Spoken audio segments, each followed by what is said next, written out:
캐논과 레전드 모두에서 은하공화국 천년간의 평화기에 종지부를 찍은 사건으로 기록되는 스타크 하이퍼스페이스 전쟁은 레전드 세계관을 기준으로 야빈 전투 44년 전에 벌어진 큰 사건입니다. 이 전쟁이 워낙 공화국에 일으킨 파장이 컸기에 다른 사건들에 비해서는 상대적으로 규모는 작아 보이지만 자주 회자되는 전쟁으로 이 사건의 중심에는 전쟁의 이름 맞다나 이아코 스타크라는 사나이가 있었습니다. 외곽은하에서 활동하던 밀수꾼 이아코 스타크는 무역연합같이 초대형 회사들이 무역하는 물건들을 강탈에다가 이자를 붙여서 더 비싼 값에 되파는 못된 장사치였습니다. 다만 그 가격이 무역연합 측이 판매하는 가격보다 조금 더 저렴했기에 사람들은 스타크를 무역연합의 과도한 물가 설정에 타도하는 영웅쯤으로 숭배했습니다. 이런 어처구니 없는 상술은 스타크라는 인물이 가진 카리스마와 비전 덕분에 더 원대한 것처럼 꾸며졌고, 스타크는 그렇게 번 돈으로 거대한 함대를 조직하고 능력 좋은 밀수꾼과 해적, 용병과 현상금 사냥꾼들을 고용해서 거대한 자신만의 조직, 통칭 스타크 컬렉티브라 불리는 스타크 상업연합을 창설합니다. 스타크는 동료 사업가들인 부다, 탐고존, 롬포톤, 그리고 트로도스와 함께 기아민 랩터호를 이끌고 대기업 화물선들을 노력했는데 어느 순간부터는 그 수준이 지나치게 막강해져서 전투 드로이드 대군을 거느리고 있던 무역연합은 물론이거니와 은하공화국 정부의 평화유지군에 대항할 수 있을 정도로 성장했습니다. 다만 스타크는 어디까지나 장사치였기에 그의 밥줄인 무역연합을 상대로 전면전을 펼칠 생각은 없었습니다. 스타크는 더 큰 것을 원했죠. 그는 당시 무역연합의 지도자였던 하스크, 그리고 의료물질인 박타를 수출하는 대형 회사인 적프라사의 리더였던 아돌 벨과 협상을 하여 세 집단이 손을 잡고 자신들의 수출품들, 특히나 의료용품인 박타를 공화국 전역에 값비싼 값에 팔 수 있는 상황을 만들기로 했습니다. 그들이 손을 잡고 얼마 지나지 않아 박타를 유일하게 재배하고 생산할 수 있는 행성 타이페라의 박타 공장이 파괴되는 재난이 일어납니다. 이 때문에 은하계에서 가장 많이 사용되는 의약품인 박타의 생산량이 3분의 2 수준으로 급락했고, 자연스럽게 박타의 가격이 치솟게 되었습니다. 심지어 중심은하의 부자들이 박타를 사재기하는 바람에 외곽은하에서는 박타의 가격이 그야말로 금값이었습니다. 이런 상황에 스타크 컬렉티브는 박타를 실은 화물선을 공격해서 외곽은하에 되팔았고, 의약품이 부족해진 상황에 은하계는 손쉽게 혼란에 휩싸이게 됩니다. 은하공화국은 재난 대처에 있어서 무능하다는 비판을 피할 수 없었습니다. 스타크 컬렉티브에 동조한 무역연합 관료들과는 다른 세력에 있었던 무역연합의 누트 걸레이는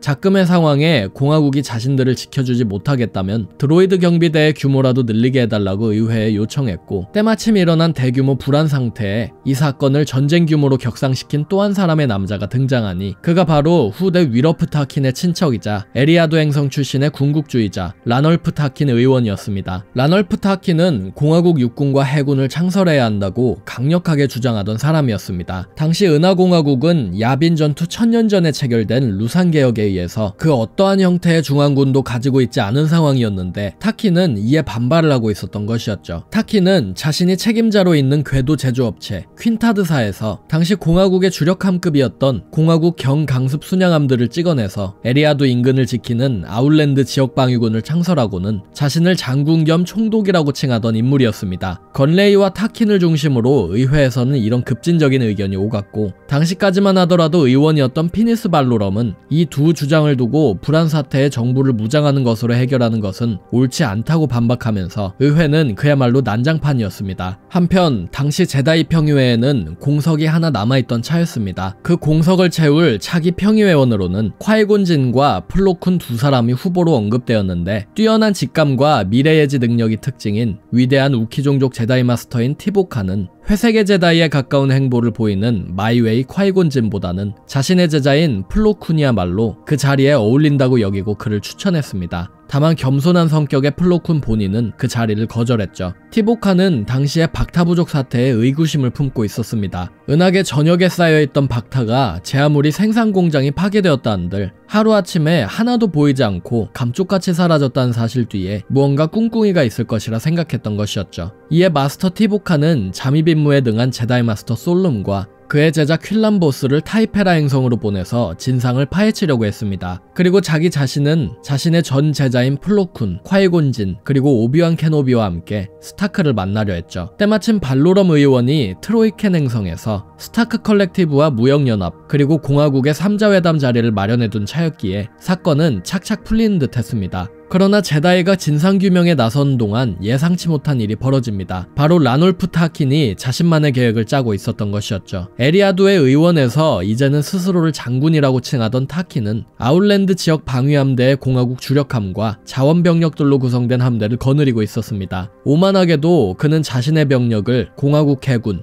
그리고 공화국 육군이라고 칭하며 정규군 행세를 하기까지 했죠. 타키는 누트 걸레이 의원을 협박해 스타크가 트로이켄에서 협상을 하러 나타날 것이란 사실을 알아내고는 무력으로 박타부족 사태를 해결한 뒤 발로럼 같은 평화주의자를 제치고 공화국의 최고 수상이 되어 강력한 함대를 거느릴 생각이었습니다. 제다이와 스타크 컬렉티브, 무역연합이 한자리에 모인 순간 타킨의 막강한 우주함대가 트로이켄 행성의 우주에 나타납니다. 자신들을 은하공화국 함대라 칭하는 이들은 타킨의 기함 인빈서블 호의 지도하에 트로이켄으로 위풍당당하게 진군했는데요. 하지만 스타크는 바보가 아니었습니다. 겁쟁이 걸레이의 반역 행위를 진작에 알고 있었던 그는 자신이 숨기고 있었던 비장의 무기를 꺼냅니다. 스타크가 쓴 이 무기는 이 사건이 초공간 전쟁이라 불리게 된 원인이었습니다. 그의 무기는 바로 컴퓨터 바이러스, 정확히 말하자면 항법 컴퓨터를 노리는 바이러스였습니다. 그는 걸레이의 신호로 항법 컴퓨터 바이러스를 보내서 타킨의 함대로 하여금 트로이켄에 도착하는 것이 아니라 랜덤한 좌표로 빠져나오게 만들었습니다. 그 때문에 타킨의 함대의 3분의 1에 달하는 함선들이 항성이나 행성 등지의 광속으로 충돌하거나 블랙홀로 빨려 들어가는 일이 벌어지고 말았죠. 몇몇은 이 사고에서 운 좋게 살아남았지만 트로이켄과 너무 멀리 떨어진 곳으로 흩어진 터였습니다. 타킨의 기함을 비롯한 함선들은 스타크의 엄청난 대규모 함대가 매복해 있던 장소로 초공간 도약을 했습니다. 우주에서 공격받는 타킨의 함대는 스타크로 하여금 공화국이 뒷공작을 꾸몄다고 둘러대기 딱 좋은 변명거리였고, 스타크의 세력이 집어든 블라스터 그리고 그런 그들을 저지하려는 공화국 세력으로 인해서 3자 회담실은 난장판이 되었습니다. 누트 걸레이는 제다이를 도와주고자 전투 드로이드들을 가동시켰는데 드로이드들은 회의실에 있는 모든 이들을 사살하라는 그의 명령을 받으면서 회의실에 있던 제다이까지 블라스터 포화를 맞게 되고, 그 과정에서 결국 티보카가 총탄에 맞고 맙니다. 티보카는 죽어가면서 아디갈리아에게는 발로럼을 경호하라는 임무를, 콰이곤에게는 스타크의 항법 컴퓨터 바이러스에 대한 진상조사를, 그리고 마지막으로 플로쿤에게는 병력을 모아 적의 항복을 받아내라는 명령을 내립니다. 스승이 죽지 않았으면 좋겠다고 말하는 플로쿤에게는 애석하게도 티보카는 그가 자랑스럽다며 자신의 공석을 그가 맡아달라는 유언과 함께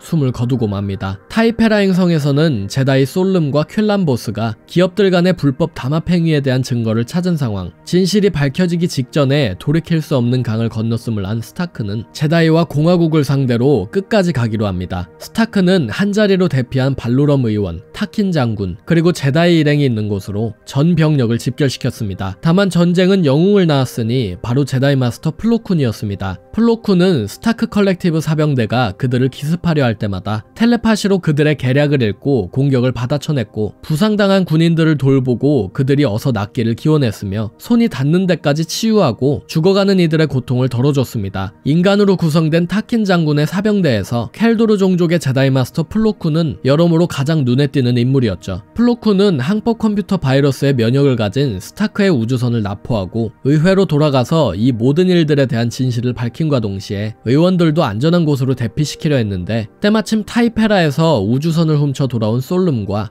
퀼람보스와 합류합니다. 아디갈리아는 도망치기를 거부한 타킨을 제외한 두 의원, 누트 걸레이와 발로럼을 데리고 속히 코러산트로 향하죠. 아디갈리아는 의원들과 함께 코러산트로 도착해 평의회에 트로이켄에서 벌어지고 있는 일들을 보고하고, 발로럼 또한 의회에서 공화국과 스타크군 사이의 전투 이야기를 발언했습니다. 하지만 발로럼의 설득에도 불구하고 의회는 트로이켄에서 필사적으로 저항 중인 군인들과 제다이가 무허가 교전 중이라며 그들을 도울 생각이 하나도 없고 대신 자신들의 무역선들을 초공간 항행 바이러스로부터 지킬 생각만 하고 있었습니다. 이 비극적인 소식은 트로이켄에 있는 공화국 생존자들과 스타크군 모두에 전해졌습니다. 스타크군은 기세등등해져서 공화국 생존자들이 진을 친 동굴 안으로 밀려 들어오기 시작했고, 공화국이 할 수 있는 것이라고는 자리를 지키는 것뿐이었습니다. 그 최후의 순간 플로쿤은 기지를 발휘하기로 합니다. 플로쿤은 자신의 조카이자 제다이 파다완으로 코러산트의 사원에 있는 샤쿤을 통해서 켈도르인들 특유의 강력한 텔레파시로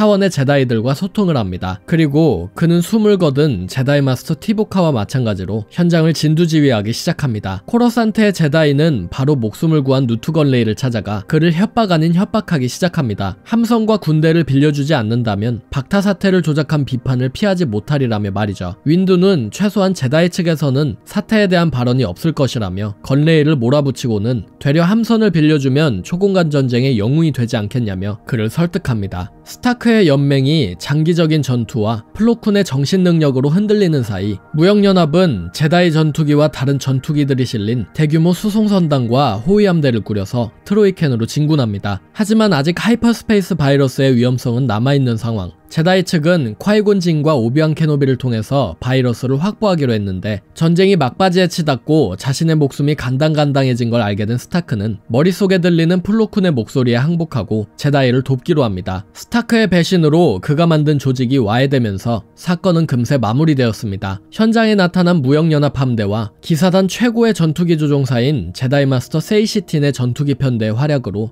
스타크의 함대는 금세 박살이 났습니다. 다만 모든 영광을 제다이에 빼앗긴 라놀프 타키는 목숨을 바쳐서라도 영웅이 되고자 했고 결국 그는 동굴에 쳐들어온 스타크의 부하들을 생몰시키기 위해서 폭탄을 터뜨려 생을 마감합니다. 위기의 고조에 비해서 싱겁게 끝이 난 스타크 초공간 전쟁은 그 여파만큼은 대단했습니다. 누트 걸레이는 줄을 잘 선 덕분에 무역연합의 총독이 되었고 피니스 발로럼은 스타크 사태에서 가장 큰 공을 인정받아 차기 최고 수상직에 오를 수 있었습니다. 발로럼의 라이벌이자 트로이켄에서 목숨을 잃은 라놀프 타키는 전쟁을 촉발시킨 원인이었음에도 타킨 가문과 에리아두 행성의 재력이 발로럼 수상을 지원한다는 상호 조건하에 영웅으로 칭송받게 되었고 그들의 영향력은 계속 유지되어 타킨 가문의 정치적 몰락을 막을 수 있었습니다. 타킨과 함께 전쟁의 요인이었던 이아코 스타크 또한 상인 길드에 들어가 호의호식하며 살았습니다. 그는 클론 전쟁기에 분리파에 가담했던 상인 길드가 패배할 조짐이 보이자 또 동료들을 배신하고 승리하는 편에 붙어 연명할 수 있었습니다. 제다이 사원에서는 수많은 제다이가 이 사건으로 명망을 드높였는데 전투 내내 빛나는 업적들을 세운 플로쿤은 공화국의 영웅으로 칭송받고 제다이 최고 평유회에 올랐습니다. 솔룸의 제자인 퀼람보스와 콰이곤 진의 제자인 오비완 케노비 또한 이때 친해지기 시작해서 서로 친분을 쌓았으며 무역연합의 전투기 편대를 이끌고 놀라운 솜씨로 스타크 우주함대를 박멸한 세이시티는 스타크 초공간 전쟁의 베테랑이라는 수식어가 붙었습니다. 타킨이 데리고 와서 전투에 참전한 참전용사들은 박타가 부족한 시기에 끔찍한 전투를 치른 바람에 사망률이 하늘을 찔렀으며 생존자들 또한 큰 부상과 흉터를 갖고 살아가야만 했습니다. 공화국은 스타크 전쟁의 참전용사들을 기리기 위해서 훈장을 수여하고 참전용사 전우회가 만들어졌습니다. 레전드 세계관의 1998년도 스타워즈 코믹스에서 4개 이슈에 걸쳐서 다뤄진 스타크 초공간 전쟁은 무역 사태의 고조 그리고 공화국의 주력군 창설이 낳을 최악의 사태의 프리뷰나 다름없던 전쟁이었습니다. 몇 년 후에 일어날 나부 사태와 그 연장선상에서 벌어질 클론 전쟁의 미리보기였던 것이죠. 이 전쟁은 본래 제다이 마스터 플로쿤이 초공간 전쟁의 참전용사였다는 설정의 레트콘을 위해서 만들어진 사건입니다. 당시 보이지 않는 위험에 스크랩북이 말한 초공간 전쟁은 야빈 전투 5000년 전에 벌어진 대하이퍼스페이스 전쟁을 말하는 것이었기에 플로쿤이 5000살이 아닌 이상 말이 되지 않았죠. 그래서 하이퍼스페이스 전쟁이라는 또 하나의 사건이 추가된 것이었습니다. 스타크 초공간 전쟁은 캐논 세계관에서도 언급되긴 하지만 작품마다 말이 다른 부분들이 있어서 아직 완전히 정립되었다고 보기는 힘듭니다만 고공화국기의 연장에서 은하공화국 천년간의 평화기의 종지부가 된 사건이란 점에는 차이가 없습니다. 오늘의 영상은 여기까지입니다. 채널 구독하기와 영상 좋아요, 후원은 제게 큰 힘이 됩니다.